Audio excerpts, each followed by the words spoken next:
नमस्कार दोस्तों, आप सभी का स्वागत है हमारे यूट्यूब चैनल इंडियन स्टूडेंट्स पे।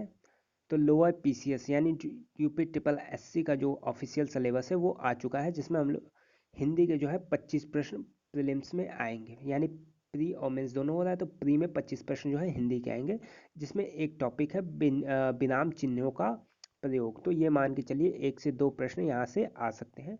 तो अगले 12 से 15 मिनट में हम लोग इस टॉपिक को कवर करेंगे, तो पूरी वीडियोस पे बने रहिए। ठीक है, क्वेश्चन जब भी पूछे जाएंगे इसके अंदर से जो है क्वेश्चन आ जाएंगे। इसके बाद हम लोग एक प्रैक्टिस सेट सॉल्व करेंगे। तो विराम चिन्हों का प्रयोग। देखिए, विराम का अर्थ है ठहराव या रुकना।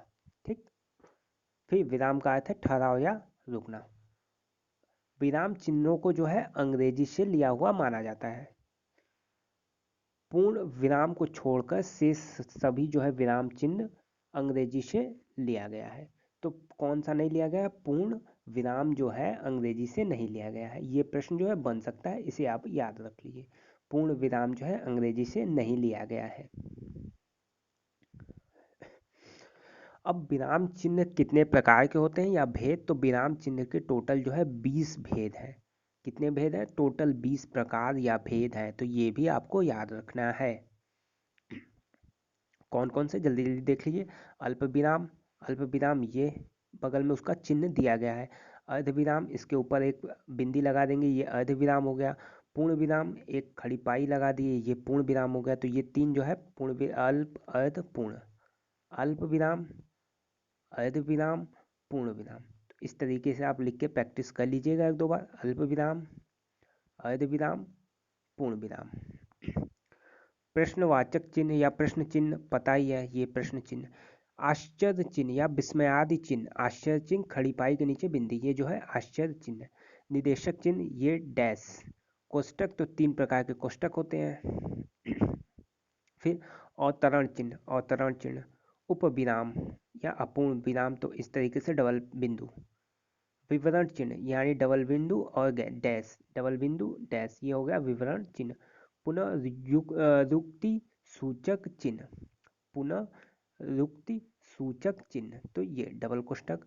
लाघव चिन्ह यानी जीरो, लाघव चिन्ह। लोप चिन्ह, डॉट डॉट डॉट डॉट या प्लस प्लस प्लस, लोप चिन्ह। पाद चिन्ह, तो ये दीर्घ उच्चारण चिन्ह, ये पाद बिंदु, तो ये डैश, ये ऊपर नीचे आप लगा दीजिए बिंदु, ये पाद। हंस पद, हंस पद, ये हंस पद, ये टोपी टाइप में, ये हो गया हंस पद। टीका सूचक, स्टार प्लस डबल प्लस या टू, ये होगा टीका सूचक। तुल्यता यानी इक्वल टू, बराबर का जो चिन्ह है वो तुल्यता सूचक। फिर हो गया समाप्ति सूचक, ये। अब इसको हम लोग थोड़ा थोड़ा इस पे पढ़ लेंगे, ये क्या क्या है। तो पहला है अल्प विराम। तो भाषा को पढ़ने या बोलने में जो थोड़ी देर का ठहराव आता है उसे अल्प विराम कहते हैं।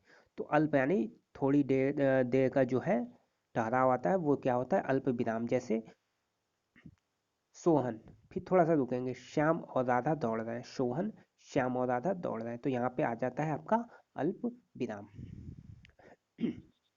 राम, गोविंद, श्याम जो है पढ़ रहे हैं, तो ये भी अल्प विराम। फिर अर्ध विराम, वाक्य में जब अल्प विराम से अधिक ठहराव आए, यानी पहले से थोड़ा सा अधिक ठहराव आए, वो होता है अर्ध विराम। यह 3 स्थितियों में लगता है। एक तो यहाँ जो है प्रमुख वाक्य और अन्य खंडों में बहुत अधिक संबंध न हो, यानी प्रमुख वाक्य जो है और उसका अगला जो भाग है उसमें संबंध ना हो, पूरी तरीके से असंबद्ध हो, असंबद्ध यानी जुड़ा हुआ ना हो। या तीसरा, जहाँ वाक्य तथा उसके खंडों में कथन के परिणाम पे कथन पर परिणाम जो है अंत में आए। जैसे आओ, बैठो, खेलो, पर बदमाशी मत करो। तो यहाँ पे जो है तीनों में लगा है अर्ध विराम। आओ, बैठो, खेलो, पर बदमाशी मत करो, तीनों जो है असंबंध है एक दूसरे से। उपविराम, जब बोलने या लिखने में अल्प विराम से भी अधिक ठहराव आता है, अल्प विराम से भी अधिक ठहराव आता है, तो वहां पे जो है उपविराम होता है। जैसे साकेत, एक अध्ययन, कामायनी, एक अनुशीलन।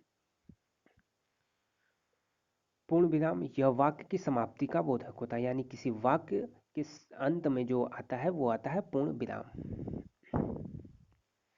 वाक्य के अंत में आता है राम पुस्तक पढ़ता है, खत्म वाक्य, पूर्ण विराम। सैनिक युद्ध में वीरतापूर्वक लड़े, पूर्ण विराम। कहानी उपन्यास लिखने में जैसे वह डाकू, कितना भयानक था उसका चेहरा। फिर आता है तीसरा, छंद के चरण की अंतिम सीमा पर। ये छंद है, यहाँ चरण की अंतिम सीमा यहाँ पे, ये दूसरा चरण यहाँ पे। छंद की चरणों के अंतिम सीमा में पूर्ण विराम। प्रश्नवाचक चिन्ह, पूर्ण अर्थ बताने वाले प्रश्नवाचक वाक्यों के अंत में यह चिन्ह लगाए। तुम कब आओगे, वह क्यों नहीं आया, तुम क्या खाओगे, तो ये सारे प्रश्नवाचक चिन्ह, इसमें कुछ बताने की जरूरत नहीं है। विस्मयबोधक या आश्चर्यबोधक, तो एक खड़ी पाई के नीचे बिंदु, ये किस किस केस में लगता है, तो देखिए हर्ष, शोक, प्रसन्नता, उत्साह, आश्चर्य, घृणा आदि भाव, यानी जहाँ भाव आ जाएंगे वहाँ विस्मय आदि बोधक चिन्ह लगेगा। ठीक है, तो ये भाव में क्या लगेगा, प्रश्न पूछा जा सकता है तो विस्मय आदि बोधक। हर्ष के केस में शोक, प्रसन्नता, उत्साह, आश्चर्य, घृणा, इन सभी केस में जो है विस्मय आदि बोधक चिन्ह लगेगा। जैसे आह, वो बेचारा चल रहा था, शोक, छी छी तुम कितने घृणित आदमी हो, यहाँ पे घृणा, तो ये विस्मयादि बोधक चिन्ह लगा हुआ है। उद्धरण चिन्ह या अवतरण चिन्ह, तो ये डबल कोष्टक ब्रैकेट। तो अवतरण चिन्ह जब किसी के कथन को किसी पुस्तक के अंश में से ज्यों का त्यों जो है लिख देते हैं, तो प्रारंभ और अंत में उद्धरण चिन्ह लगाते हैं। जैसे कबीर वाणी के डिक्टेटर थे डॉक्टर हजारी प्रसाद द्विवेदी, तो यहाँ पे लगा हुआ है। संयोजक चिन्ह, हिंदी में इसे सामासिक जो है चिन्ह भी कहते हैं। दो सहचर अथवा विपरीत शब्दों के मध्य जो है यह चिन्ह लगता है। जैसे देख लीजिए कहाँ लगता है, आचार विचार, रंग रूप, आना जाना, सहचर शब्द। कोष्टक, इसका प्रयोग किसी शब्द के अर्थ को स्पष्ट करने, क्रमांकों को घेरने के लिए, नाटकों में पात्रों की गतिविधियों अथवा रंग संकेतों में होता है। सुमित्रा नंदन, लक्ष्मण, राधे, कर्ण, इसमें 3 गुण भी हैं, आप देख लीजिए। फिर कोष्टक के 2 भेद हैं, वर्गाकार कोष्टक, सर्पाकार कोष्टक। तो ये हो गया वर्गाकार, जो थोड़ा टेढ़ा है, ये सर्पाकार। वर्गाकार कोष्टक, इसका प्रयोग भूल सुधारने अथवा शब्द में किसी त्रुटि के सही दिखाने के लिए किया जाता है। तो भूल सुधारने के लिए किसका प्रयोग, वर्गाकार कोष्टक का, ये आपको याद रखना है, भूल सुधारने में वर्गाकार कोष्टक। सर्पाकार कोष्टक, इसका उपयोग जो है एक वाक्य के ऐसे शब्दों को मिलाने में होता है जो अलग पंक्तियों में लिखे जाते हैं और जिनका संबंध किसी एक साधारण पद से होता है। तो इस प्रकार कोष्टक कुल 3 प्रकार के होते हैं। विवरण चिन्ह, किसी स्थान, वस्तु, व्यक्ति के वर्णन के बारे में बताने के लिए इस चिन्ह का प्रयोग करते हैं।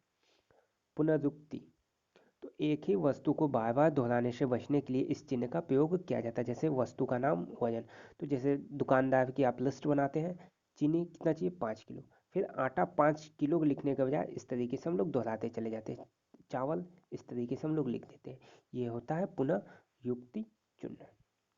लाघव चिन्ह, संकेत करने के लिए, अंग्रेजी में इसका जो है सबसे ज़्यादा चलन होता है लाघव चिन्ह का।